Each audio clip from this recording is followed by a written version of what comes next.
nome é Liliane Lopes. Sou maestrina e diretora da Companhia de Ópera de Roraima. Vim aqui falar sobre a grande obra, a qual chamamos de ópera. Vou falar um pouquinho sobre sua história, desde lá de sua origem, curiosidades sobre os compositores, sobre as vozes, enfim, o percurso que ela fez até chegar aqui à nossa capital, Boa Vista, Roraima. Então vamos lá? Sejam bem-vindos à oficina falando sobre ópera.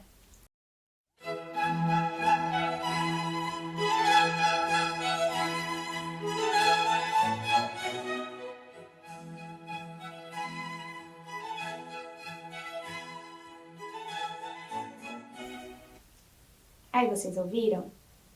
Que ópera bonita, né? Mas afinal, o que é ópera? Essa pergunta pode parecer simples, mas na verdade não é.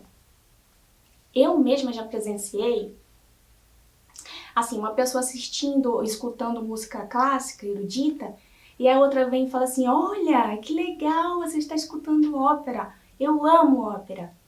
Mas aí é que tá o que da questão. Nem toda música clássica erudita pode ser chamada de ópera. Mas então, o que é ópera? A ópera é um espetáculo popular que se trata do casamento do drama com a música, né?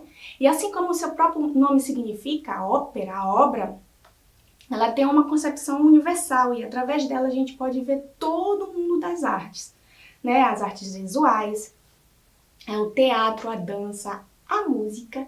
Então, em resumo, a ópera ela é um teatro que ao invés de ser em prosa, ele é cantado.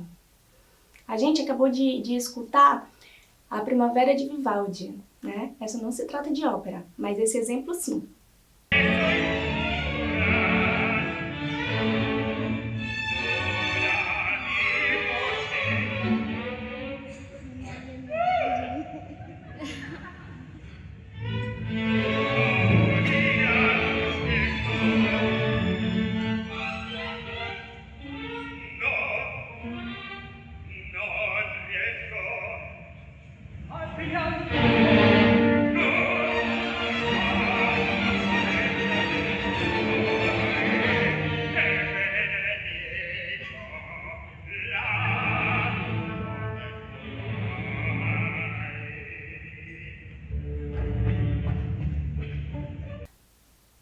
E não podemos falar sobre ópera sem falar sobre sua origem.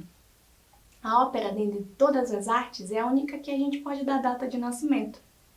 Ela nasceu em Florença, no Carnaval de 1597, quando foi encenada a primeira ópera da história intitulada Daphne. Mas por que em Florença? Porque nessa época, Florença era um dos centros de maior efervescência financeira e cultural da Europa. E sabemos que a arte brota onde há dinheiro. Então, nessa época havia muito interesse voltado para a pintura, para a escultura, para a arqueologia, a música, sempre apoiada pelos Médicis, né, e outras famílias nobres. Quando a ópera surgiu no Grão-Ducado da Toscana, quem governava era Ferdinando de Médici. Ferdinando era um banqueiro e um grande empreendedor. E Florença era a capital do Grão-Ducado. E ali, a economia estava em alta, havia indústrias, comércio varejista de cereais, bancos. Então, com toda essa riqueza, Florença se tornou o polo, né, de atração, de encontro de artistas e intelectuais de toda a Europa. Eles iam para lá, né, se encontravam para estudar, para debater e para experimentar sobre os temas de mútuo interesse. Na Itália, antes da ópera, estava em voga o madrigal, né? O madrigal, nesse tipo de música, não existia uma estrutura fixa. Então, os compositores eles podiam abusar da imaginação e da expressão. Isso eles chamavam de pintura musical. E os temas que eles usavam eram temas pastorais, heróicos e até mesmo eróticos.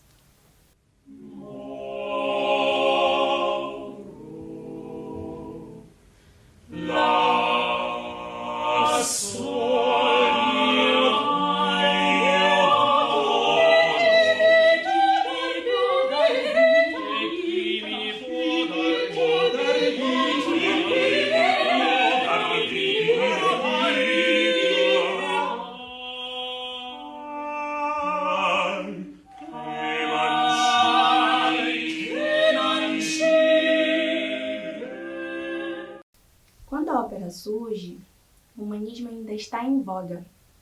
Ele teve sua origem na Itália e depois se espalhou pela França, Alemanha e Países Baixos. Ele vai atingir seu ápice no século XVI, na chamada Alta Renascença. O humanismo esse que abranda a influência do dogmatismo religioso, né? Onde Deus é o centro de tudo. E dá espaço à racionalidade, né? Onde o homem agora é o centro das atenções. E então ele busca o valor dos antigos clássicos gregos. E daí vem a nomenclatura Renascimento. A ópera, no entanto, ela não surge de imediato, né? Existe um processo longo, mas nessa época a Florença estava acostumada a grandes espetáculos. Os espetáculos eram muito sofisticados. Eram grandes espetáculos culturais e teatrais. Por quê? Porque os aristocratas, eles mandavam encenar esses espetáculos, né, nos seus palácios. Então, nessas produções, eles davam emprego para músicos, compositores, atores, figurinistas, poetas, enfim. Essas apresentações eram realizadas em datas comemorativas, ou seja, para comemorar alguma coisa, assim, batizado, casamento, quando vinha alguma autoridade na cidade, né? Então, tudo era motivo para fazer o banquete. Os banquetes duravam horas e horas, e eles eram interrompidos, né, por esses espetáculos, várias vezes interrompidos. E a obra era encomendada segundo a ocasião. Então, eu vou colocar aqui no quadro como é que eram os espetáculos antes da ópera. Então, existia o espetáculo Il Balletto, o balé, que era inicialmente uma sequência de números de dança solto, né? Que ao passar do tempo eles foram estabelecendo uma narrativa entre si e tinham como personagens as estações do ano, os planetas e figuras da mitologia grega. O outro espetáculo era La Favola Pastoral, a Fábula Pastoral. Era um diálogo, um poema lírico, né? Em forma de poema lírico, com temas de intrigas amorosas. Eram temas simples, né? Entre pastores e divindades campestres da mitologia grega. O próximo, L'Intermedio, o intermédio. Era uma narrativa musicada, encenada, entre os atos de uma peça de teatro, né? E com o passar do tempo, ela foi se tornando um espetáculo dentro do espetáculo, né? Ela começou a usar cenário, maquinaria, efeitos especiais, orquestra, coro. E dizem que era uma orquestra e coro bem grandes, né, para a época. O próximo espetáculo seria La Commedia Madrigalesca. A comédia madrigalesca apresentava madrigais dramatizados. Então, aí estão todos os ingredientes para o surgimento da ópera, né? Mas o que a gente pode observar até então? Que a Fábula Pastoral, ela tinha drama, mas ela não tinha unidade musical. Faltava unidade musical. Ele intermédio, o espetáculo era bom, mas ele não tinha unidade na narrativa, porque ele era muito intercalado. A narrativa não tinha nada a ver com a outra. Na comédia madrigalesca, o espetáculo era bom, existia a unidade musical, mas por conta da estrutura fechada do contraponto, não se podia entender o texto. Então a gente pode dizer que esses espetáculos foram os avós da ópera, né? Só que, mesmo com todos esses elementos, faltava alguém que conseguisse colocar tudo isso junto. Aí agora a gente vai falar sobre o surgimento da Camerata Fiorentina, ou Camerata Florentina. Ela foi fundada em 14 de janeiro de 1573, né? E ela trata-se de um grupo de filólogos, que são estudiosos da língua, que tentaram recriar o que teria sido a tragédia grega, que consistia num enredo, que também era musicado, E como tinham poucos documentos, eles faziam uso da imaginação, eles imaginavam como era, né? E eles usavam essa imaginação para criar um gênero de música declamado, né? Que eles usaram o que eles chamavam de stile representative, onde o solista cantava de uma maneira falada, né? Eles diziam que era recitar cantando, né? Que isso realmente foi o que deu, justamente foi o que deu origem ao recitativo.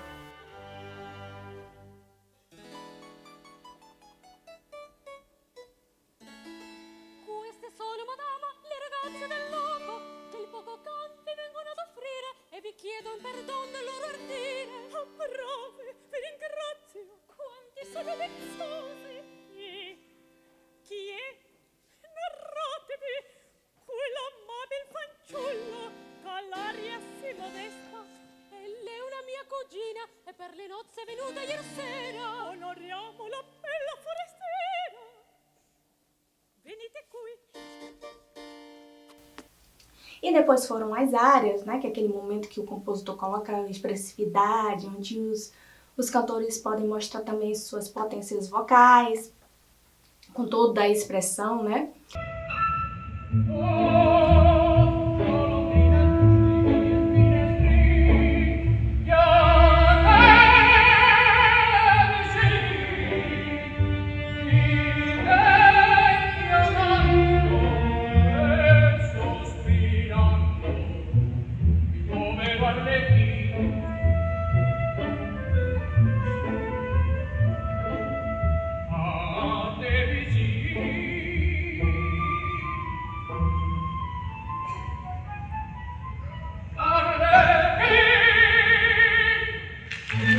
E depois os coros, que era uma tentativa de resgatar os coros lá da tragédia grega antiga.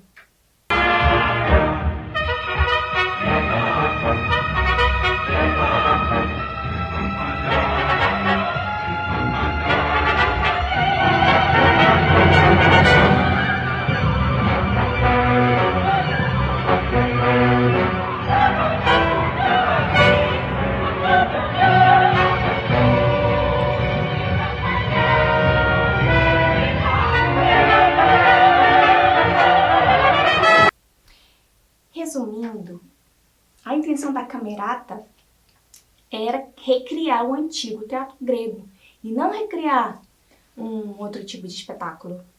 Eles acreditavam erroneamente que o teatro grego fosse cantado, mas na verdade só o coro cantava. Parece ser que poucas vezes o solista cantava.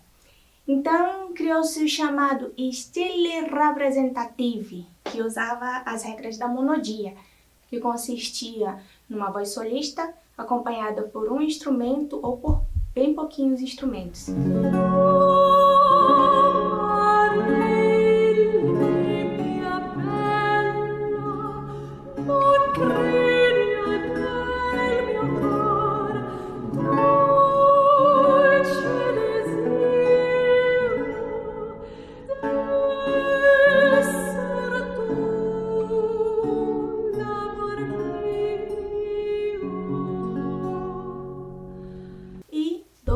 Recitar cantando, onde o solista entoava quase falando.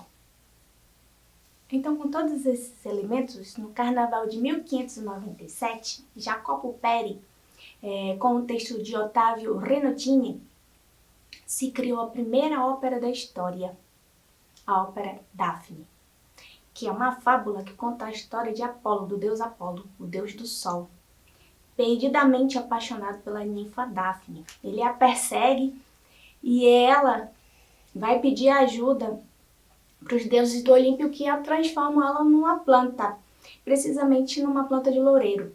Ele, entristecido, pega suas folhas e tece uma coroa, né, que se tornou o símbolo dos poetas. Ele tece essa coroa e coloca em sua cabeça. A estreia de Daphne acontece no Palazzo Tornabuoni. Ela foi encenada algumas vezes e 3 anos mais tarde, em 1600, se encena para uma plateia seleta, uma segunda obra do mesmo gênero com a peça intitulada L'Euridice, dos mesmos autores, ou seja, a composição de Jacopo Peri com o texto de Ottavio Rinuccini. Entre os convidados de L'Euridice, ou Eurídice, de Peri, estava o rival intelectual do Ferdinando de Médici, que era o Duque Vincenzo Gonzaga, que era o soberano lá do Ducado de Mantua. E ele encomendou a seu mestre da música, Claudio Monteverdi, que supostamente também estava aí na estreia, que ele fizesse uma ópera melhor, usando o estilo representativo e o recita cantando, com o mesmo argumento. Por esse motivo nasce La Favola l'Orfeo. Essa sim é uma obra que se transforma realmente em teatro musicado, levando em conta que Monteverdi ele não se preocupou em mudar um pouquinho as regras da camerata, né? Então, no dia 18 de fevereiro de 1607, na Sala del Fiume, ou seja, a Sala dos Rios, do Palácio de Mantua, dá-se sua estreia para a academia, os membros da academia degli Avaliti. Podemos chamar La Favola l'Orfeo de teatro musical porque Monteverdi ele não se preocupa em transgredir os mandamentos da camerata e quando ele acha necessário, ele volta com os ornamentos dos madrigais, né? E ele especifica na partitura como é que ele queria que esses ornamentos fossem feitos, né? E assim se criam as áreas. L'Orfeo se trata da história de Orfeu, que se dispõe aí ao mundo dos mortos para resgatar sua amada Eurídice, que foi picada por uma cobra. E ele encanta a todos com sua música, né? E quando ele chega no mundo dos mortos, ele consegue realmente resgatá-la. Mas quando eles estão saindo, ela não sabe o que está acontecendo, se desespera e ele vira para trás. E aí ele descumpriu o mandamento, né? O acordo que ele fez com o mundo dos mortos, que era que ele não poder virar para trás. E aí ela volta ao mundo dos mortos. Então, Monteverdi, olha como ele é genial. Ele percebe que o público ele não quer sair, né, do teatro, ver aquela peça e michuruco, né? Poxa, que final tão trágico. Então ele inventa, ele, não o cinema, o tal do final feliz. No final, Apolo desce aos céus, dos céus, né? E devolve Eurídice ao Orfeu. Isso foi um sucesso extraordinário, o público amou. E desde então, a ópera, até o século XX, ou seja, com o advento do cinema, foi a expressão cultural mais popular de todos os tempos. Quando a gente está falando de ópera, qual é a primeira lembrança que vem? Das vozes, né? Das vozes impactantes. E você sabia que na ópera existem 3 registros de vozes? Entre as vozes femininas nós podemos encontrar o soprano, que tem um registro agudo.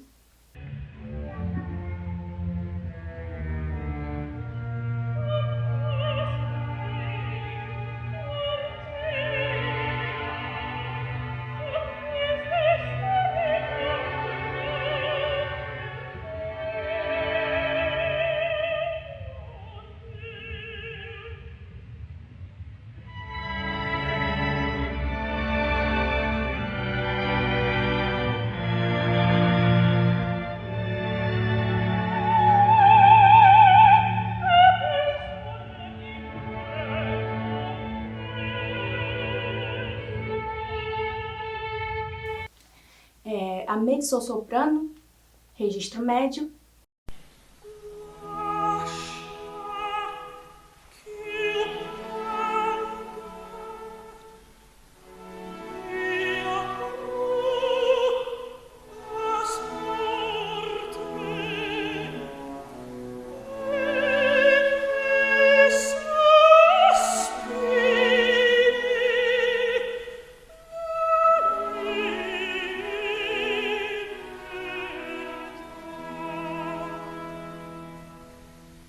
E a contralto, que seria o registro grave entre as mulheres. Tradita, sprezzata, che piango e parlo. Tradita, che piango, sprezzata, che parlo.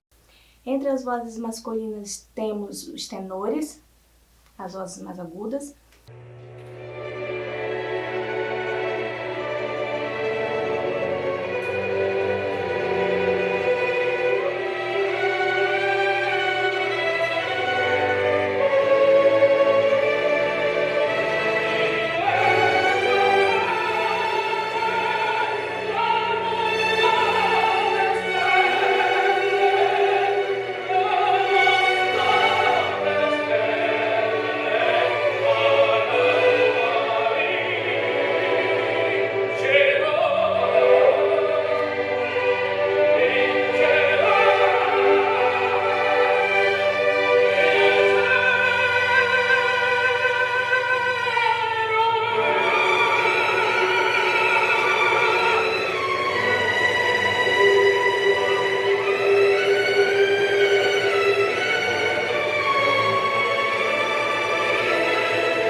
Os barítonos, registro médio.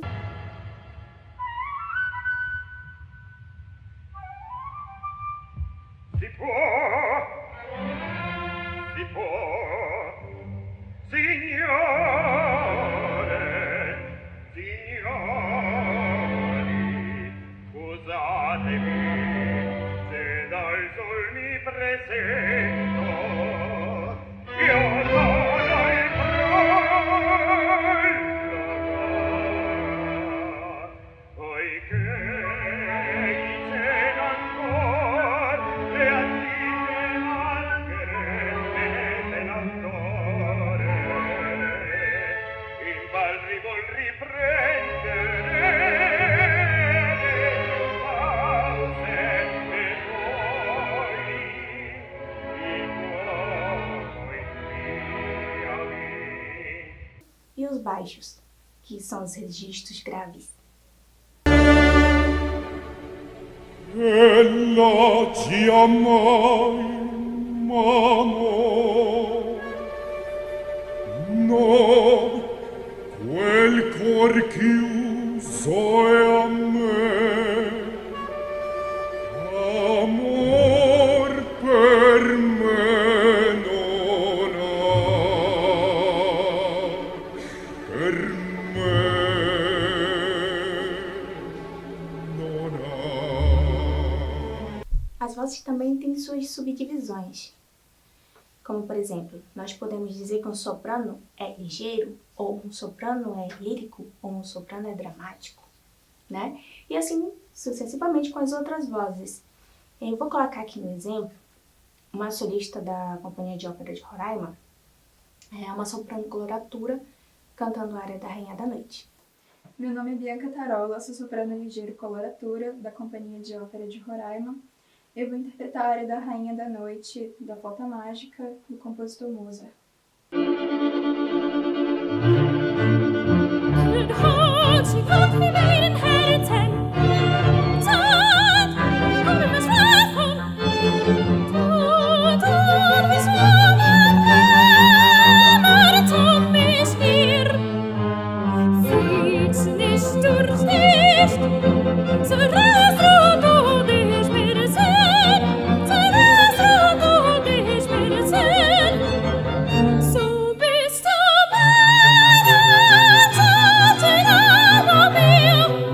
So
Você percebe, né, que a voz é de fácil fioritura.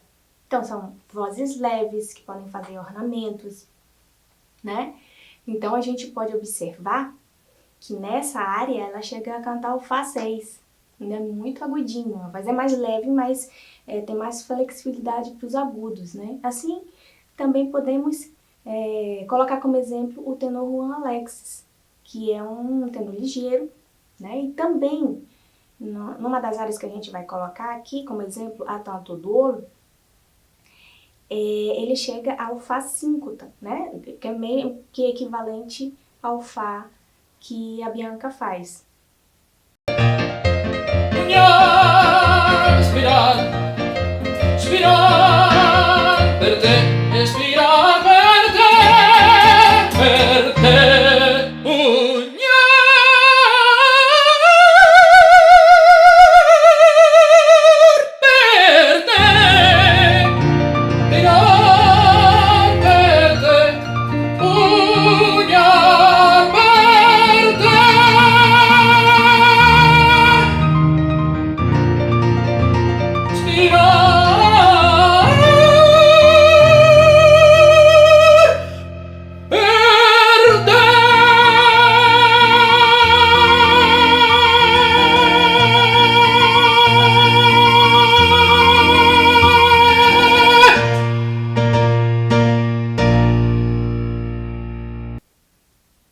Podemos ver também que ele faz um trechinho de Una furtiva lágrima.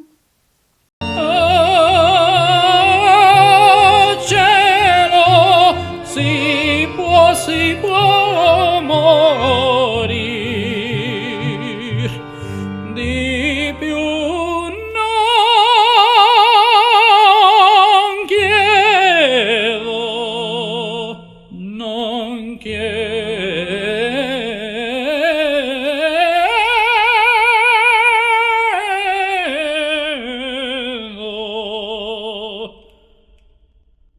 Si può morir, si può morir,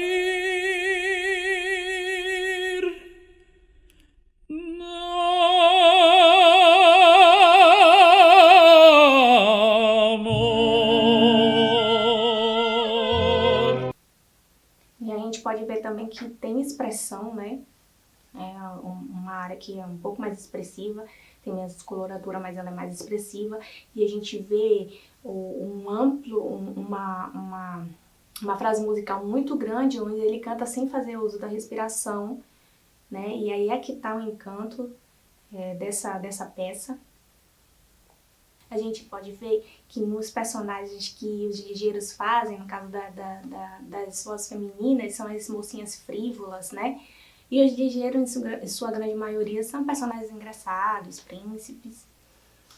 Nas vozes líricas, tanto o soprano quanto o tenor, vamos dizer assim, a gente pode perceber que ela tem ela é brilhante, né? Ela não é tão leve como as do ligeiro, ela tem mais força, mas ela é brilhante por inteiro. Ela tem um brilho em cima, ela tem um brilho no médio, né? E nos graves também.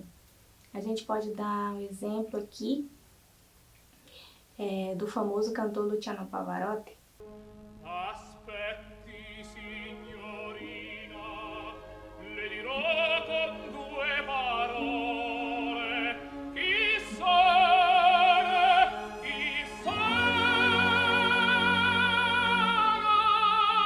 e che faccio come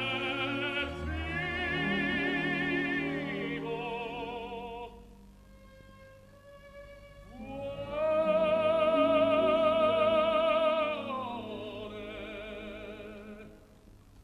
Para as vozes, né, de canto dramático, vamos dizer assim, precisam de vozes de muito drama mesmo, ou seja, daquelas vozes que têm um som metálico, vozes pesadas, vozes de força. E a gente tem 2 exemplos bacanas aqui na companhia de ópera. Um é da Frances Poulenc, né, cantando a ópera Pagliacci, vamos colocar aqui agora.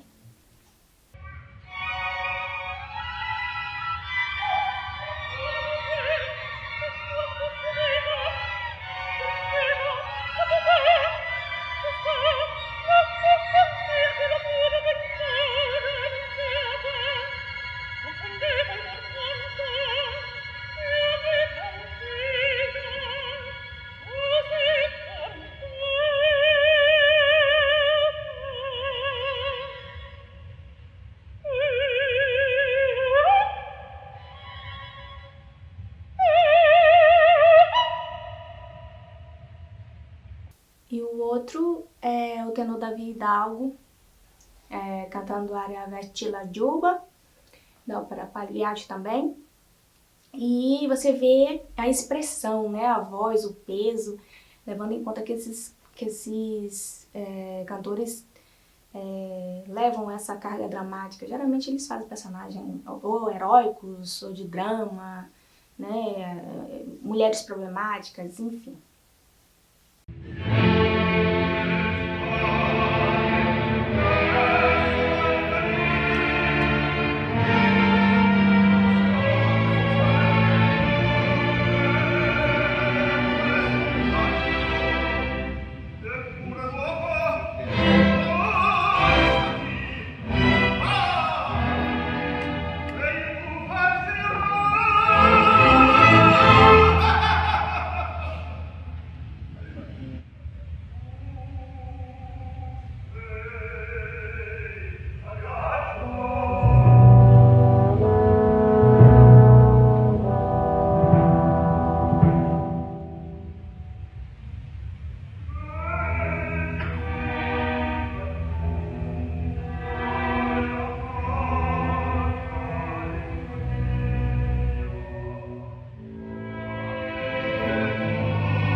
A primeira curiosidade que eu vou falar aqui, o dia da ópera é o dia 25 de outubro.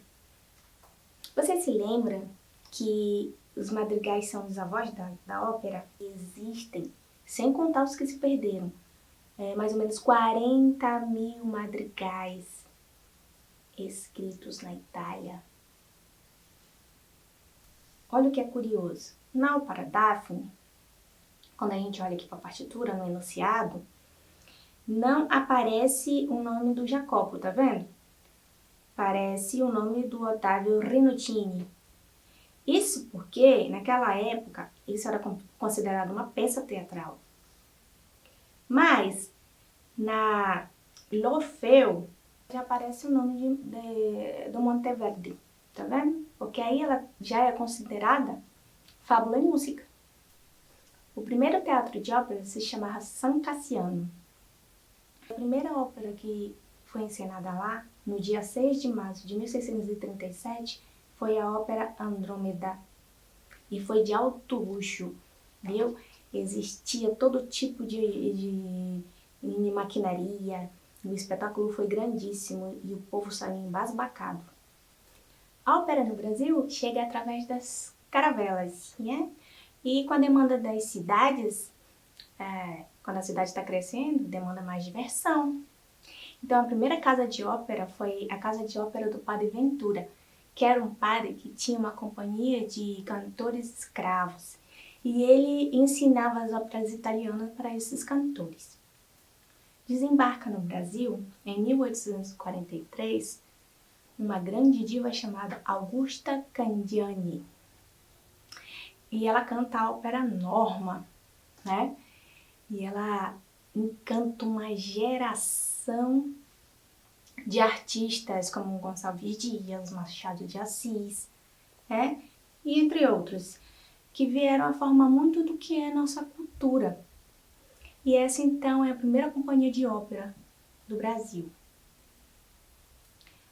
A primeira companhia de ópera de Roraima foi instituída no dia 1º de janeiro de 2017, através de uma conversa entre os tenores Juan Alexis, Davi Hidalgo e a maestrina Liliane Lopes, que viram um interesse na cidade de Boa Vista de ver esse tipo de gênero musical. E a companhia tem como sua diretora musical a maestrina Liliane Lopes, o diretor executivo é o tenor Juan Alexis e o diretor-geral é o tenor Davi Hidalgo. No dia 16 de novembro de 2019, foi apresentado no Teatro Municipal, na cidade de Boa Vista, a primeira ópera no estado, a ópera Pagliacci, do compositor Ruggero Leoncavallo, que teve sua direção musical na pessoa da maestrina Liliane Lopes, produção e execução na pessoa do tenor Juan Alex, direção de palco do coreógrafo Márcio Costa e direção de cena de Orlando Brooks. A tradução foi da Maria Alejandra Borrego. Para produzirmos essa ópera, nós contamos com a participação de 5 solistas. O tenor Davi Hidalgo interpretou o Cânio e o Pierrot na comédia, que é o Pagliaccio Triste, apaixonado pela Colombina. O tenor Juan Alexis interpretou Beppe e na comédia Arlequino. A soprano Francis Poléu interpretou a Neda na comédia Colombina. Também houve a participação do barítono Cláudio Gonçalves no papel de Silvio e o barítono Gary Gamês, que fez o prólogo, o Tônio, e na comédia o Tadeu. Na primeira ópera, houveram muitos voluntários que fizeram os papéis de aldeões, os palhacinhos e de outras maneiras também, como auxiliando atrás do palco. A Companhia de Ópera de Roraima tem como sua base a Orquestra Roraima Ópera, que é composta por instrumentistas de cordas, e eventualmente instrumentistas de sopro. E também temos o coral da Companhia de Ópera, que tem como base seus coralistas. Esperamos do fundo do coração ter compartilhado um pouquinho só do conhecimento que a gente tem sobre ópera. A Companhia de Ópera de Roraima agradece a sua atenção. E eu vou deixar aqui um pouquinho mais desse gênero tão popular que nos encantou até hoje, na voz do tenor Juan Alex, a área A Tanto Dor da ópera Bianca e Fernando, do compositor Vincenzo Bellini. Até mais!